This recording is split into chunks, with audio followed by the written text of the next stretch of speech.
At NDTV World, we are that voice, bringing you intelligent and insightful news from India and beyond.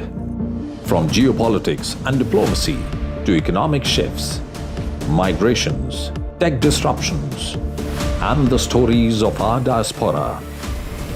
We cover the news that shapes our global future. NDTV World, your new home for global news, is here.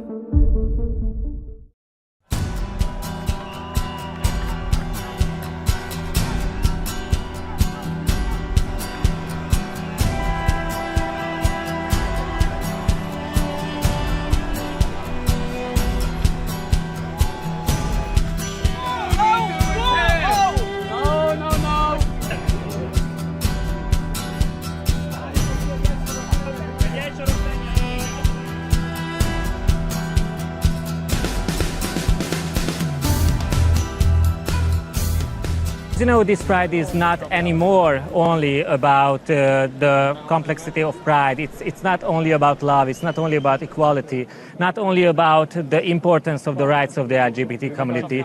For Hungary, it's about sticking together, it's about supporting each other, it's about showing the system, showing the government that we are believing in a different kind of Hungary that they are imagining. We are believing in freedom, we are believing in democracy.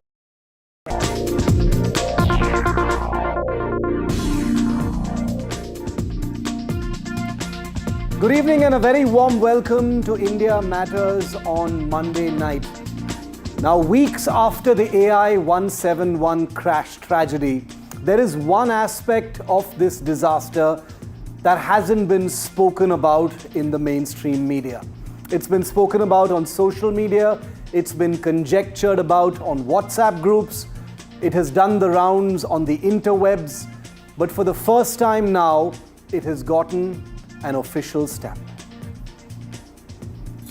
The junior Minister for Civil Aviation, Minister of State Muralidhar Mohol, has confirmed on record to NDTV what had only been whispered so far, that sabotage, when asked, is also being officially investigated as a possible cause in the Air India AI171 flight crash that killed 272 people in Ahmedabad.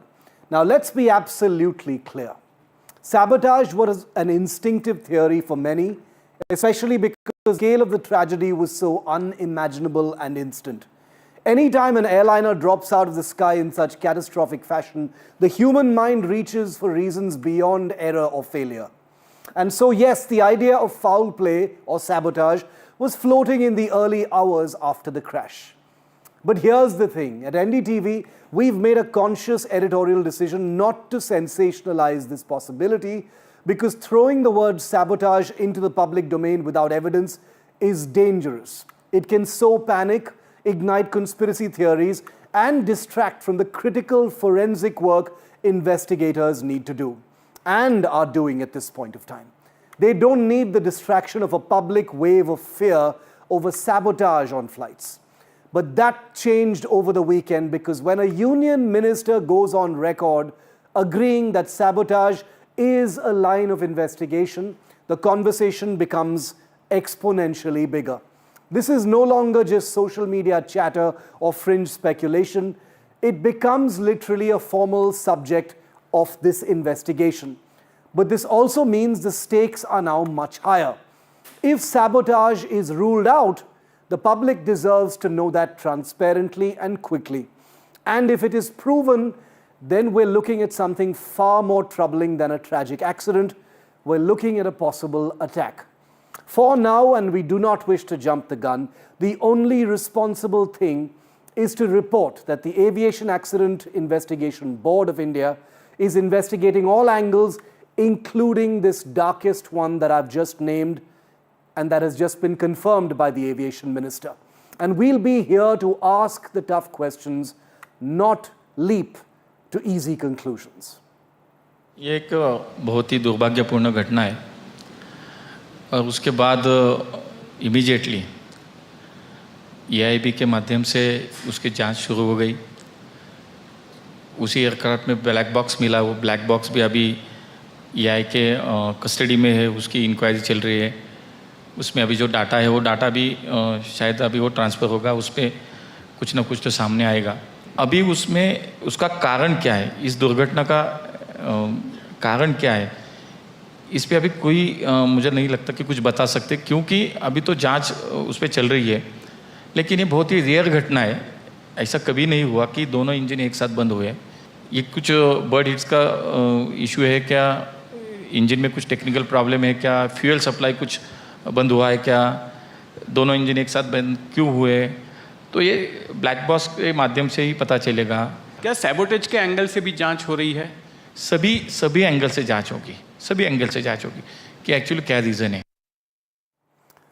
So the junior aviation minister says sabhi angle se janch ho rahi hai, to a direct question over sabotage being one of the possible angles. Now here, remember, on NDTV, we do not avoid topics no matter how controversial they are. We throw light on them, we illuminate them, and we try and demystify why precisely sabotage is confirmed now to be one of the angles under investigation. We will make sense of this for you with some scenarios as well as expert voices. First of all, what is sabotage and what kind of sabotage could have actually happened if indeed that is the case right now? We are theorizing, we are speculating, but you will understand why I'm giving you this context. Angle number one, there could be something called maintenance level sabotage. Angle number two, there could be cut wiring, loosened components. And the reason why we are saying this is because these have happened in flights in the past. Angle number three, deliberate fuel contamination is a possibility. Angle number four, tampering with hydraulics or avionics. And angle number five, some kind of a possible internal security breach. Now, let me paint you a picture of what sabotage could theoretically, hypothetically look like, and what the investigation is investigating, what it is looking into very closely. A scorching summer afternoon in Ahmedabad it was that day. Air India 171 is cleared for takeoff. It's a Boeing 787 Dreamliner jet, majestic, massive, full of fuel, and 272 people on board. Nothing seems off. We've all seen the video of the plane taking off, but within 32 seconds, the aircraft has crashed into a building. This is something we all know happened. Now rewind and imagine sabotage, as the minister is confirming, is part of the probe. Not an explosion, not a hijacking, but something possibly far more insidious, surgical, and technical. Now the investigation is on, but India's Minister of State for Aviation confirms that sabotage is an angle being probed. So let's begin with some theoretical scenarios, and the only purpose of these scenarios is to illuminate an issue rather than avoid it and lead to rumor mongering. Sabotage scenario number one, landing gear locked down is what some people have said. Now picture someone, perhaps a rogue technician, accessing the gear bay during overnight maintenance. They insert hidden mechanical locks to override the uplock sensors. As AI171 takes off, the crew cannot retract the gear. That's a big penalty, but survivable, except here, the ram air turbine, which we told you about here on NDTV in one of our broadcasts, deploys, suggesting the plane lost hydraulics or power within seconds. Something more is probably going on. Hypothetical sabotage scenario number two, the ram air turbine deploys deliberately. Now look at the pictures that we have on our screen. The ram air turbine is a last resort device that only deploys when both engines fail or the hydraulic system collapses. Imagine if someone manually cross-wired the deployment trigger or sabotaged a pressure sensor to fool the aircraft into thinking it had lost power. Within seconds of rotation, which is taking off, a rat drops, creating turbulence and additional drag on the aircraft, and more importantly, signaling that the aircraft systems are already in chaos. I remind you once again, viewer, this is to illuminate the sabotage theory. Scenario number three when it comes to sabotage, flight control surface tampering. The flaps, crucial for low-speed lift, remain a mystery. Were they extended? Were they sheared off or misconfigured by a malicious software upload to the flight control computer? Or worse, What if the hydraulic actuators were tampered with, making the aircraft unresponsive to pilot input? A saboteur with inside access could easily reverse flap movement direction or partially disable spoiler function. The result, a nose that lifts only to a certain extent, but we did see the nose lift. A plane that struggles to climb, we saw that happen. A cockpit that feels like it is flying a dead weight. Scenario number 4, hypothetical scenario number 4. The fuel line or engine sensor is sabotaged. And now to the engines, the main part. Both appear to have flamed out right during the ascent, seconds after taking off. That doesn't happen unless you lose fuel flow or key sensors fail. Picture some kind of a deliberate blockage in the fuel line. Maybe a rag, a contaminant, a minor valve jam introduced during ground checks, or someone spoofing signals, causing the engine full authority digital engine control or FADEX to shut down for protection. Within seconds, both engines gone, rat deploys, pilots are basically flying the equivalent of a brick. And finally, scenario number 5, flight control computer manipulation. This one is the stuff of modern aviation nightmares. A code injection, software code, a malicious tweak to the flight control logic by someone who understands the system architecture, as far-fetched as it sounds. Imagine if the aircraft's software was altered so the moment the wheels left the ground, a series of subtle but catastrophic miscommands were sent to the control surfaces or thrust. It wouldn't show up in pre-flight checks, but once airborne. But so now we zoom out. The aircraft is at 600 feet in the air. The ram air turbine is deployed, gear down, flaps in some unknown state, both engines fading. The pilots are fighting with every muscle and instinct, but in just 32 seconds, it's over. If this was sabotage, and it is a big, big remote if, my friends, it wasn't crude, it was sophisticated, precise, and invisible until it was too late. And that's what makes this angle of sabotage, as unlikely as it very probably is, now officially part of the investigation, so chilling. Because this wouldn't be a story about failure. In the off chance that any of these angles is true, and I'm quite sure they're not for some reason, then this wasn't an accident. But let's hear from the experts, because as someone who isn't a pilot, who can only go by what the minister has said, saying yes, sabotage is also being investigated, let's hear from the experts. Captain Sam Thomas is president of the Airline Pilots Association of India. Captain Kishore Chinta is an aviation safety expert, chief pilot with Sirius India Airlines Private Limited. And Captain M.R. Wadia is a senior expert, founder, president of the Federation of Indian Pilots. Thank you, gentlemen, for being with me. This is a sensitive topic. And the reason why on NDTV we decided to do it, not only because the minister confirmed on the record that sabotage is one of the angles being investigated, but we felt that, addressing this issue head on will hopefully, illuminate it and bust some myths that may be in people's minds. Captain Thomas, I'd like to kick it off with you. What do you think of this sabotage angle, the minister saying that it is being investigated as well? Shiv, good evening. First of all, whether the minister says or not, every crash, the sabotage angle is always looked into. And that's just one of the routine things that is done. And what we are specifically demanding is whatever realm you are investigating, make it transparent.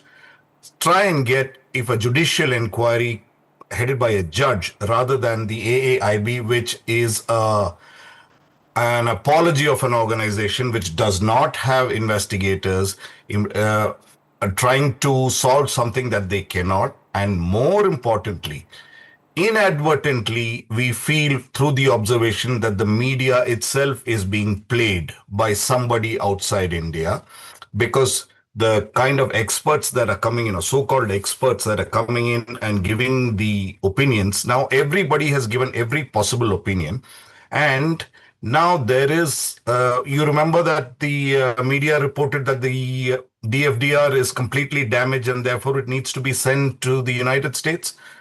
With a lot of hue and cry made by our organization, we believe that we did make substantial noise to ensure that it is at least not left our shores as far as we know. Therefore, now whatever you are coming to a conclusion about is all wrong. And whoever saying we've gone through a lot of footage of what is being done, and as an organization, Alpa India is now collating all the footage that so-called experts have given to debunk the theories what they have given. And as far as NDTV is concerned, it is a premium channel. You don't expect even a semblance of false news to come from NDTV. Yeah. You're asking the right questions, Shiv. And please do continue to ask those questions. We'll try and answer to the best of our ability and keep the transparency up. Absolutely, and that is something we will never compromise on NDTV. Captain Thomas, thank you for that affirmation. It means a lot to us because this is a story where people are still waiting for answers, and many families are running out of patience as well. But the process must happen. Captain Kishore Chinta, your take on the sabotage angle? It is true that every accident does look at the possibility of foul play as well. Given everything we know so far in this particular case, why in your view, would the minister confirm at this stage that sabotage is also being looked at? Good evening, Shiv. Thank you for having me on the show. And as Captain Sam said, and the ICAO Annexure 13, which defines air accident investigation, sabotage is just one more of the probable causes, which is part of any aircraft accident investigation. So the minister seems to be have mentioned it in passing that all the other scenarios which he mentioned. So I don't think we need to make a hue and cry. It's not that it was not official before the minister mentioned it. It was always part of the purview of the AIB. Yeah. And like Sam said, the main cause of concern, which you have been asking, which a whole lot of us have been asking, is the lack of an flight operations investigation team, which should be a qualified pilot on the type, who is not part of the investigation team based on the press release. Neither is there an engineer who would look into the airworthiness angles as far as investigation is concerned. Also not part of the investigation team. These are two main concerns. And none of us have seen the order for this investigation, which states that the DGAIB is going to head the investigation. We don't want to make a comment on what is his capability of investigating a civil aviation serious accident as catastrophic as this. Okay. We don't want to cast aspersions on his capability. But at the same time, the composition as released by the press release is leading us to believe that, something is amiss or the lack of experts, as Captain Sam brought out. ALPA has been writing to the AIB, insisting that industry experts may be empaneled. They've offered to, provide industry experts to the AIB, but all that has just been banging our heads against a concrete wall. I'll come back to this aspect of the probe team itself. I just wanted to get the opening comments on this sabotage angle, and I actually appreciate all of you saying that this is only one other angle that's being investigated, because that honestly and quite frankly is precisely what the flying public needs to hear right now, because there are many others who are blowing up this entire sabotage angle like it is the only thing being investigated, which, as you all know, is far from the truth. I'll come back to the probe team's composition and transparency. If I may add, I'll come back to you, Captain Chinta, on the probe team issue. But Captain Wadia, your opening comments on this sabotage angle, you've heard what the previous two captains have said as well. Could you throw some light and give us your view on that? I'll agree 100% on what both the pilots have said about sabotage issue, but let me elaborate first, which will cover a wide aspect of it.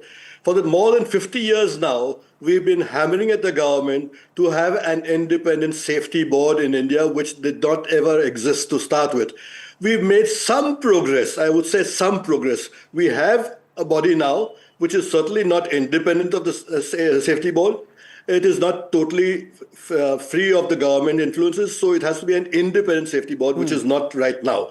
Secondly, whatever the minister or any bureaucrat or anyone government official says right now about the crash is totally to be discounted and should not even be covered by you. For the simple reason that the specialists are the people who are trained in accident analysis, and therefore they should be doing all the investigation, including the sabotage angle. If you remember, on the very first day when this happened, only because there was nothing that was making sense about why this has happened, what has happened, etc. I just mentioned on the first day itself, it is possible it could be sabotage. And that doesn't mean that it is only cause or should be investigated. The specialists who are trained in accident analysis, and what Captain pointed out earlier, the Annexure 13 preamble is very clear. The aim of an investigation is to prevent a recurrence and not to apportion blame.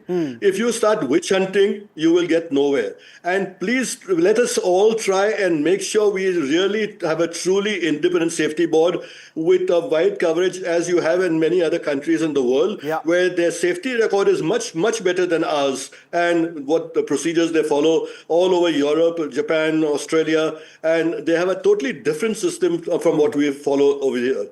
And we have been following this system only because the government and the DGCA wants to have total control. Have you ever seen any crash that has taken place in the last so many years where the DGCA, the airport authority, been blamed for anything at all? Never. In fact, I'll give you a major example where the mid-air collision took place, the Chakri Dadri, where people died. Yes, we had forecasted that accident in writing, informed the government this will happen. They did nothing about it, and the crash happened eventually. So therefore, and was anyone blamed for it? Was the DGCA blamed for it? Was the airport authority blamed for it? No one. So therefore, it is high time you have accountability of people who matter also. DGCA is not qualified to do any of the accident analysis. And let me go back a few years. Earlier, when I started the Federation of Indian Pilots, etc., in the whole office of the DGCA, one of the main reasons why I started it, because in the whole office of the DGCA, there was not a single aviator, only bureaucrats in the office of DGCA. Director of licensing, director of examination, director of everything were only bureaucrats. It's high time this process changes and we do have a proper safety board on a permanent scale. And that does a lot of other things. I'll elaborate more on this as we go further. Let others also answer similar questions. Absolutely. Captain Thomas, the transparency issue, the composition of the investigative board, I'll come to in my third round of questions. I just quickly wanted to close out this issue since this has been the topic of this discussion. And we've been, ever since we announced this show, we've been getting a lot of questions from our viewers as well. Isn't it very, very difficult to sabotage a flight or sabotage an aircraft? This can't be something that anyone can do. It can't be an elementary exercise. It must be extremely difficult. Am I right? Absolutely right. Absolutely right. It's not an easy task. And it would be great if an NIA person answered that question. And I can't add a single word to what Captain Wardia has said. He's completely put that topic to rest with his explanation. And as far as sabotage, you must understand that we are an over-regulated society as far as the security is concerned. If you notice, Shiv, when you just go as a normal passenger to board a flight, there are 9 places where people check your boarding card. Correct. So to the point that you are irritated at this, no other country has that. No other country in the world has that. So for somebody to go into an airport, I'm not saying that it's not possible, but for somebody to explain those 5 scenarios that you mentioned at the beginning of the program, I would say very, very, very difficult. And I can't think of somebody who can make that happen. But in today's day and age of technology, let the transparent, in fact, what we wanted was, for the first time in the world, let's have the doyens of the media, you and the rest of the people who have been in the media for so long, be present while this investigation. What have we got to hide? Let the Supreme Court of India transmits its program via television. So why can't we do this? Interesting, very interesting view there. Captain Chinta, same question to you. Difficult to sabotage an airline. It's a word that has been thrown around. Captain Wadia mentioned it on the day, but he's put that issue to rest now. But obviously, this is not as easy as it sounds, right? Captain Chinta, can you hear me? Yeah, I can hear you. Shiv, to start with, what I was trying to say earlier is that the biggest sabotage right now happening is the reputation of the Indian aviation industry.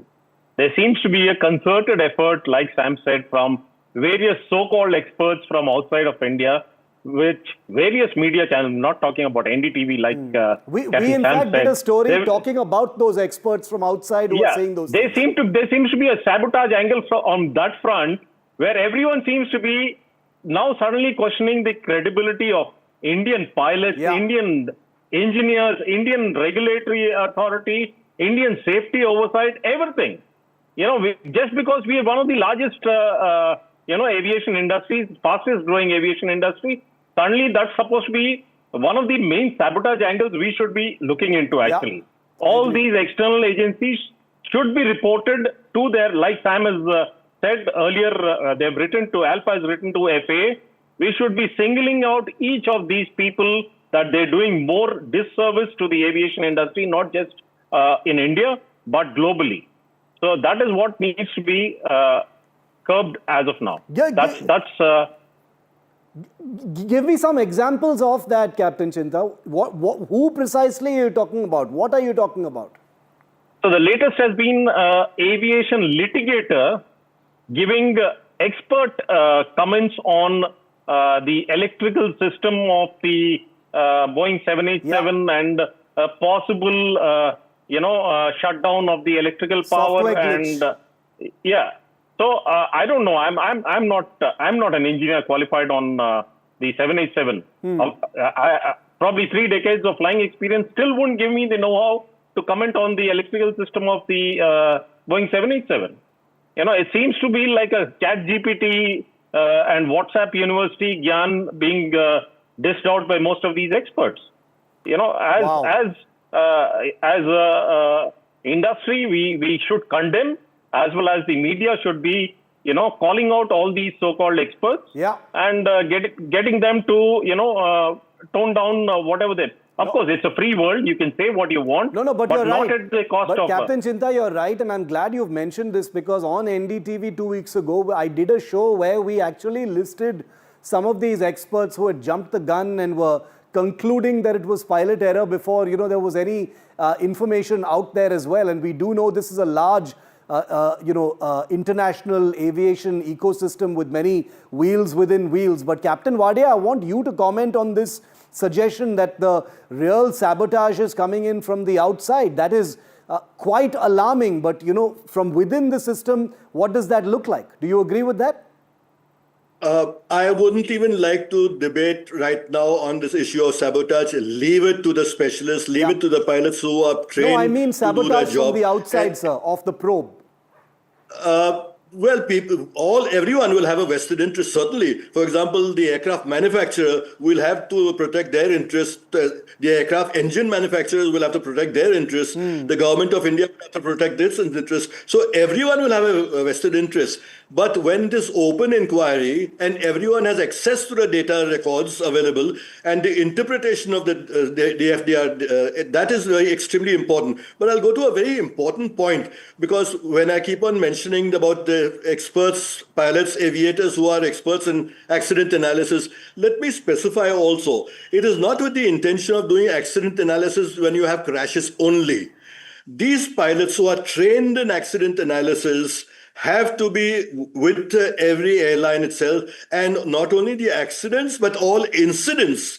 Minor incidents, when I say minor incidents, maybe a dog on the runway, maybe some lines on the runway not properly marked. So any incident that takes place must be investigated, and only when you actually address the issue of incidents will you be able to eliminate the record totally. Let me tell you one incident in India Yes. and what happened in Australia also.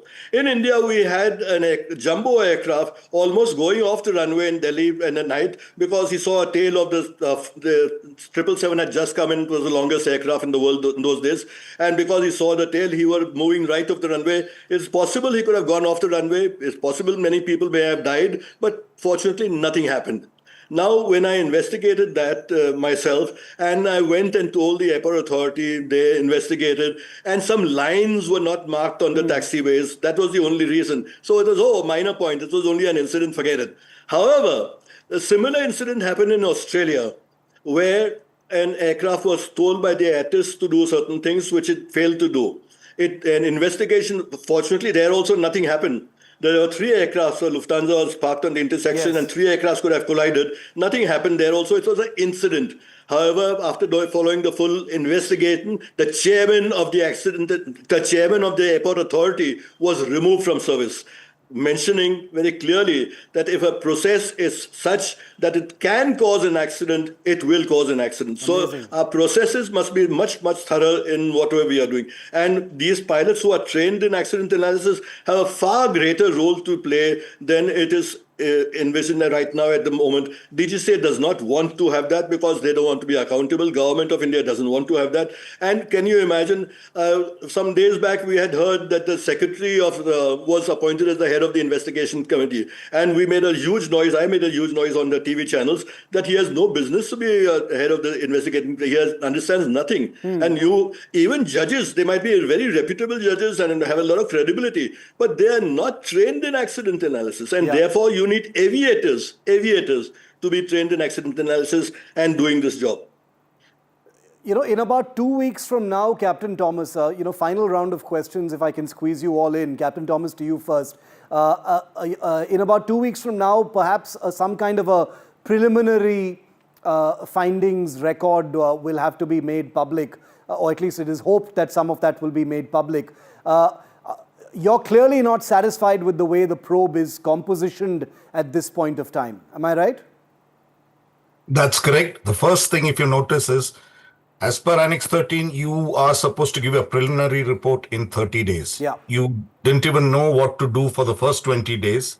You did not appoint somebody in charge of the AAIB. The AAIB does not have the requisite personnel. All that we got was a statistic of how many seats are to be filled in DGCA are left vacant and in the AAIB as well. So therefore, we have a paucity of, time and therefore we would not be able to do it in the first 30 days. The first anticipatory bail that they took is that we'll give it to you in 90 days. Be that as it may, if you're going to do a good job, do it in 90 days, no problem. But let everybody and let the experts be involved in it, and let it be, once again, at the risk of repetition, let it be as transparent as possible. And I, being a serving pilot, may not have the guts to rather say it as candidly as Captain Wadia did it. So me and Kishore, we are from the general aviation, and we do find ourselves limited at times, but we are going to stick our neck out whenever we find that there is an issue with transparency. And we are also mooting the filing of cases against individual officers if we find that they are not above board. Okay. Captain Thomas, Captain Chinta, and Captain Wadia, I'm out of time. I did want to ask some more questions, but I have a feeling we will be doing more such shows, shining the light, asking the difficult questions, and getting sensible viewpoints on these controversial issues that tend to go viral because there's a lot of mystery around what happened to this aircraft, and therefore that was the purpose of this show. It was not to sensationalize, otherwise we would not have called 3 stalwarts like the 3 of you. So I thank you for your time. Thank you for putting your perspective on a story that is still shape-shifting, to be honest, and hopefully there will be more accountability and transparency in the 2 weeks that we have left before we get an interim official sense of what happened to Air India Flight 171. Thank you, gentlemen, for being with me. Thank you. Moving on now, he's called Mango Mishra. I'm not kidding, that's his name. But there's nothing sweet about this story, as you have no doubt already guessed. And the main accused in the Kolkata campus rape case isn't some isolated sicko who suddenly snapped. This is a man who was raised and emboldened by political immunity. He was the campus face of the Trinamool Congress student wing as far back as 2017. He could have belonged to any party because that is the nature of the politics of rape. But since this happened in Kolkata and that this man is linked directly to the ruling party, that's the reason why we're talking about it. Teachers feared him, staff obeyed Mango Mishra, fellow students stayed silent. And why wouldn't they? This was a man with open backing from the ruling party. Even members of the party are saying it. Someone who was allowed to run riot across a college campus in a big city like Kolkata that was supposed to produce lawyers and uphold the law. The signs were always there, but hardly anyone acted. In 2013, this man, Mango Mishra, was named in a stabbing case. In 2022, he was accused of ragging and sexual harassment. There were multiple FIRs for violence, assault, intimidation, yet nothing really stuck. He was even removed from the Trinamool student body, they say, in 2021, but was still admitted to the same law college under questionable circumstances. That doesn't happen without people looking the other way or actively protecting. That doesn't happen without that word that we use for this kind of thing, patronage. Even when a group of students complained against Mango Mishra for harassment and intimidation, the college didn't act, the police didn't act. Everyone knew who he was. Everyone knew who he was connected to. That's how you end up with a man who believes he can do anything until he rapes a woman, films it, and tries to use that video to blackmail her. That's the line that Mango Mishra finally crossed. His real name, by the way, is Manojit. And only then did the system that enabled him all these years finally act. In how many states have we actually seen this happen regardless of the party? Now suddenly you have ministers praising the police for arresting him in 12 hours in Bengal, as if speed can erase all these years of complicity, patronage and silence. As if this arrest of Mango Mishra is a badge of honor. In West Bengal today, arresting a politically protected predator is seen as a virtue, not a necessity, something to chest thump about. And where is that self-righteous Mahila brigade in Bengal now? The ones who never miss a chance to lecture the rest of the country about patriarchy and women's power? The ones who cheerlead the Trinamool's so-called progressive values? Their outrage now sounds so forced, performative, and frankly, a bit of a joke because they have been left with no option. Those are the details of the crime, the details of a crime that are so grotesque, the profile of the predator too public, the linkages too transparent.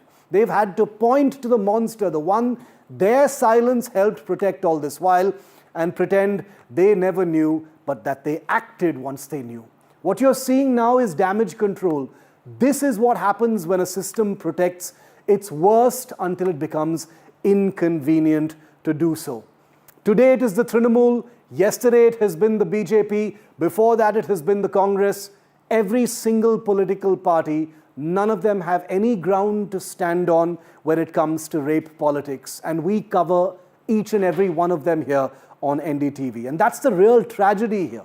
Not just what happened to the survivor, but how many others stayed silent because they knew he would be shielded. Well, until now.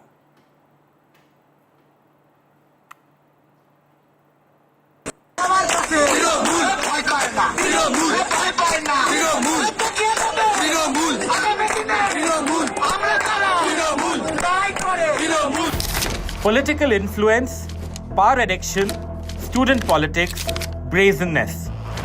The story of the Calcutta College rape accused is a toxic cocktail of it all. Manojit Mishra, prime accused in the rape case, wielded huge influence on the campus even after he passed out.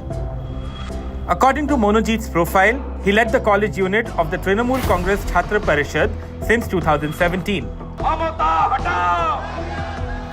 Amid nationwide outrage over the rape case, the Trinamool has claimed he has no links with the party and must face the strictest punishment. हमारे छात्र परिषद के सभापति भी इस press conference में साफ खुलासा किया है कि 2022 वाली भी जो कमेटी थी उसमें ये शख्स लोग कोई भी नहीं थे। भारतीय जनता पार्टी या कांग्रेस बोली या सीपीएम एसएफआई ये लोग सब जो है एक राजनीतिक उद्देश्य को लेकर चल रहे हैं, उनको कोई हमदर्दी नहीं है पीड़िता के साथ। But the BJP has alleged that the TMC has been shielding him. जो गुंडा है, जो बदमाश है, जो रेपिस्ट है, उनके दिमाग में है ही नहीं डर, क्योंकि जानते हैं ममता बनर्जी उनकी पार्टी है बचाने के लिए। 3-4 लोगों को जो एक्यूज है पकड़ा गया, सारे तृणमूल से रिलेटेड है। तो तृणमूल तो मतलब खून, रेप, चोरी, इन तीनों में एक्सपर्ट है। Called Mango by friends, Monojit has multiple complaints of harassment and molestation against him in the past, but no action was taken. The son of a priest, Monojit has been living separately from the family for 4 years. Even after passing out of his law course, the accused, who calls himself a criminal lawyer, was seen more on campus than courts.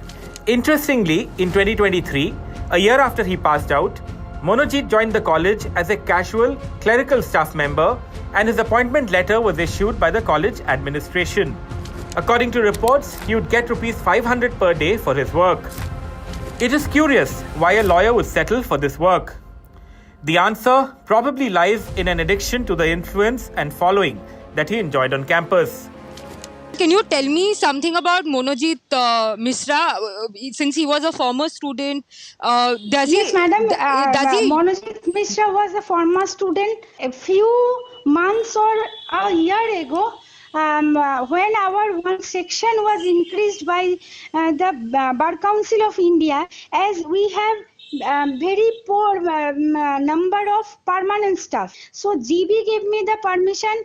2 more CVs were there, and among that CVs, that guy's CV was that he is LLB. That's why it was taken. Would he misuse the Trinamool Congress party's name to assert his power within the college campus? During the students program and everything, it has been reflected that he is something he wants to show, but madam, it is not clear to us.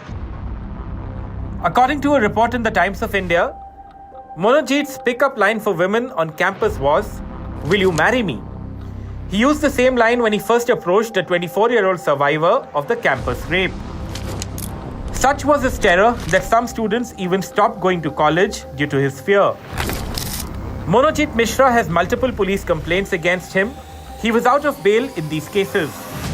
Some of them include ripping off the dress of a woman student in the South Calcutta Law College in July 2019, stealing a music system, perfume, spectacles from a friend's home in December 2019, and molesting a woman in March 2022. He's also accused of beating up a college guard and damaging college property in a May 2024 case. Even after the TMC dissolved its student wing in the college in 2017, Monojit Mishra remained the Neta with a bunch of followers. NDTV Bureau Report.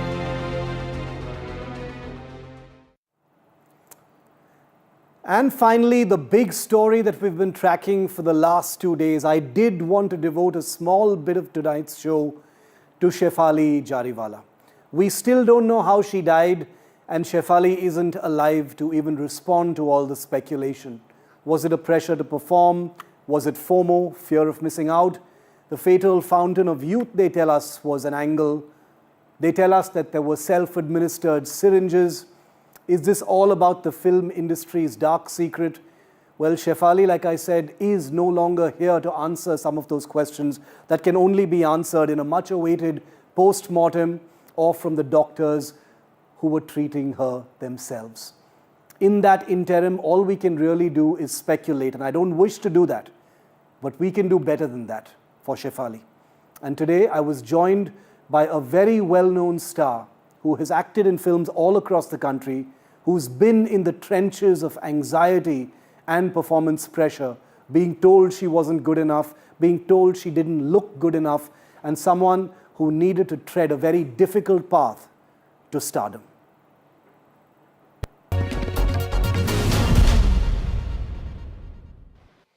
And with me live now is one of India's best known actors, someone who's been in film industries across the country, north and south, for over 3 decades now. Khushbu Sundar needs no introduction. She's been there, she's been in the trenches as a young star, and she knows all about pressures from the industry. Khushbu, good to see you. Thank you for being with me on India Matters. I wish these were under better circumstances and on a happier topic. But we are talking about the death of a young actor, Shefali Jariwala, and you have seen the coverage around the circumstances under which she may have possibly died. She did suffer from anxiety, etc. But I wanted to first get your opening thoughts on her death. It's important to note that we still don't know for sure, how she died and what, ended her life. But there are all these circumstantial things that we're looking at that make up the life of a young star, Khushbu. My deepest condolences to the family members of Shefali. But Shiv, I think, what we look at it today are the pressures of the so-called, the industry pressures, what they say as to this is how you have to be, this is how you have to look, this is how you have to present yourself, whether it's your hair, makeup, your clothes, you need to have a designer, you have to have a presentator, you have to have a stylist. I think these pressures are from the within, but more than that, I think the pressures are more from the outside world. In today's times, when you talk about social media, this is where the pressure comes from, because everybody sits down. If you're not properly dressed, if your one hair is out of place, if your mascara is running down, or if you're not wearing your lipstick, then I think the pressure starts up that, arey, you do not know how to handle yourself. You're a star, and how do you present yourself? And these social medias, we read the comments, and that is where the pressure mounts, I think. So more than the pressure from within the industry, I think the pressure from outside the industry, from the so-called social media platforms, I think that is what amounts to the anxiety, panic attacks, depressions, and the new term what they have got, FOMO, fear of missing out. I think that is where the pressure comes from. Khushbu, you speak from a been there, done that kind of perspective. You've actually faced these pressures yourself personally, and importantly, like you just mentioned, you have seen what that pressure has been like from an external point of view, both before the age of social media and after the age of social media. I want you to tell us about your experience. The reason why you can empathize with these pressures is because you've seen it yourself. See, fortunately for me, when I was in the industry doing the lead roles and being right at the top, we didn't have the social media platform, and we didn't have these pressures at all. We were just as we are. If we had to, and those days we didn't have these flights, you don't have that, okay, this is how you have to, it has to be your airport look. We didn't have those pressures. We would just wear a normal salwar or a jeans and a kurta and just walk out. Nobody would even bother. And the real fans would be there accepting us as we are. But I have seen these pressures on social platforms about body shaming, about the way they look with my girls when they were growing up. And before the age of Insta or X, there was only Facebook, and me and my young girls, 2 young girls, were on Facebook, and I saw the kind of pressures and the comments and the way people would react. I came out of Facebook and I told my girls, you're never going to go back on Facebook, and they are not on Facebook, neither am I. But on Insta, and even on other platforms, I saw how my girls were ridiculed when they were growing up. They used to be, they are big girls. They were taller than their age. They were the tallest in their class, and they were big. They were obese. And probably to me, being a mother, it didn't bother. But then I have seen the kind of pressures what my girls went through. And it did used to bring down their morality, bring down their, they used to have these panic attacks. They used to have this anxiety that somebody's commenting on them. They would immediately start comparing the kids to me that, oh, your daughter is not like you. You're so beautiful. Your children look like somebody else. So I have seen the pressure with my girls.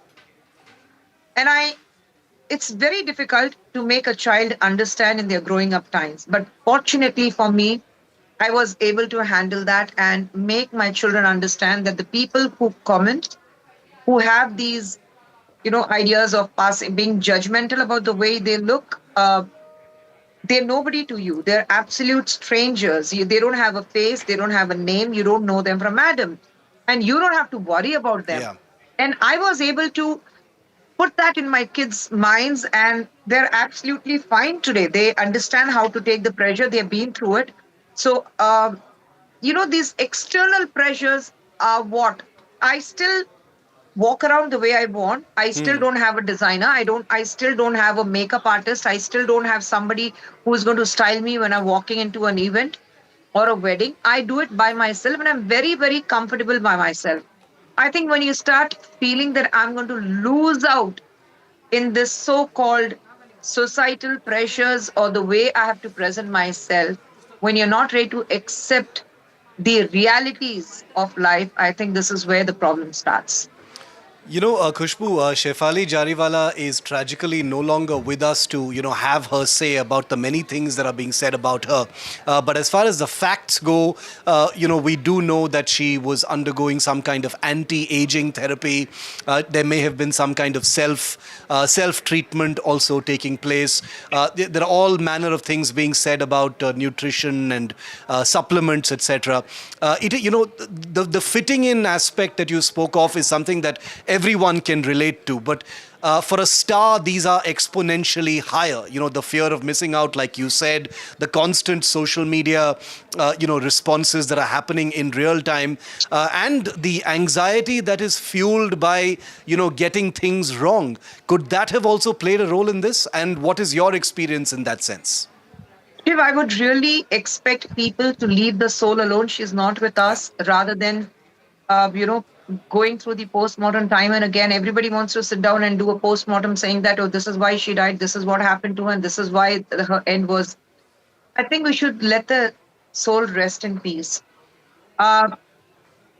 See, being fit, because what I see, that Shefali was a very fit person. She used to exercise regularly. She used to keep her weight in control and everything. But I think anti-aging is absolutely fine. If somebody is happy doing that, there's nothing wrong with it. You know where to stop. That's one thing where you have to learn. You should know where to stop. There are certain things which you start once and it never ends. And that is the fear which I always have. People do keep coming and telling me that, oh, you need to get this done. You need to get that done. I'm saying, let me age gracefully. I have my laugh lines. I have my jowls. I have my crow feet. I said, I'm fine. But if I want my skin to glow, if I'm going through a facial, I said, there's nothing wrong with it. I go to my skin clinic very regularly, get my regular facials done to see if there are any large pores which needs to be treated, because all this happens with age. But you should know where to stop. Yeah. You cannot be totally into that and say that I need a magic wand in my hand and I want to be like a 20-year-old at this age. No, you can't be. You have to accept. You have to learn to accept and say that I still have people, because after my weight loss, people say, oh, you're probably you're diabetic, that's why you have lost weight, or you're on Ozempic, that's why you have lost weight, and oh, your age is showing, you have your ostrich neck jutting out. I'm like, perfectly fine. At the age of 55, my ostrich neck is not going to jut out, then I'm definitely doing something wrong with myself. So I think the minute you have this acceptance to age gracefully and say that I am what I am, you exercise regularly, you keep in control what you eat, you know that this is good for your health, go through a very regular health checkup. What we forget is to going through a regular master health checkup, especially women. I think when you're doing so much with your body, when you're taking taking care of your looks externally, it's extremely important. That's the most important, I feel, that you keep checking yourself regularly with internal problems if you have some internal issues. And I think this is where most of the girls miss, because they think this is what counts. What is within does not. And I would just request all the girls, they're so beautiful. They don't have to be more beautiful. They're beautiful as they are. And just accept you aging gracefully and keep going through a master health checkup at least once in 8 months, so that you know if something is wrong with you, you know how to correct it. You know, that was going to be the last question that I wanted to ask. Your message, Khushbu, to an entire generation of young stars either entering or having just entered this industry, which can be quite unforgiving when it comes to looks and standards and style, as you've just very evocatively brought out. But my last question to you would be, apart from the health checks and letting things be, the issue of anxiety. Is there anything you can say? Because I know so many people will be listening to what you have to say, having been in the industry for so long. The idea of anxiety, how young stars should either deal with it or avoid it? The best way to deal with anxiety is speak. And the next best thing is listen. These two things I find missing in today's children. They don't speak about the problem because they don't want to be labeled as somebody who has a mental problem. Because the first thing, if you say I have anxiety problem, I have these panic attacks, the first thing, or there is a bout of depression, the first question which the society is going to ask is, "Are she has a mental problem?" So, the stigma of being you're mentally unstable has to go. Everybody goes through a bout of depression. Everybody has mood swings. Everybody goes through these anxiety and panic attacks. It's perfectly fine. You don't have to be ashamed about it. That's human. And the second thing is when somebody is trying to say something, listen. It's very difficult to listen. You speak and then you listen. The minute the children of today start doing that, I think half of your problems are going to be solved. So please ask for help if you think that there is something which is disturbing you. You feel there's a change in behavior in yourself. You understand that you have anger issues. Please seek help. Do not be worried about what others are going to think. It is perfectly normal to have these kind of panic attacks, anxiety, depression, your anger management, anger issues. Everything is fine. It's very human to go through it. Everybody goes through it. I have been through it. My children have been through it. I'm sure my next door neighbor would have been through it. I'm sure the people who are watching this show would have been through it. Everybody goes through this shit. The only thing you need to understand, you need to seek help. That is one thing. And I hope everyone watching this is absorbing the importance of the words you've just spoken, because they come from a place which is extremely important. It comes from a place of having actually been in the industry, under the spotlight, and having faced many of these things yourself. And that's the reason why they hold so much weight. And I thank you, Khushbu Sundar, for being with me and taking these questions tonight. Thank you, Shiv. Once again, Shiv, I would like to tell people, please let the soul rest in peace. Thank you.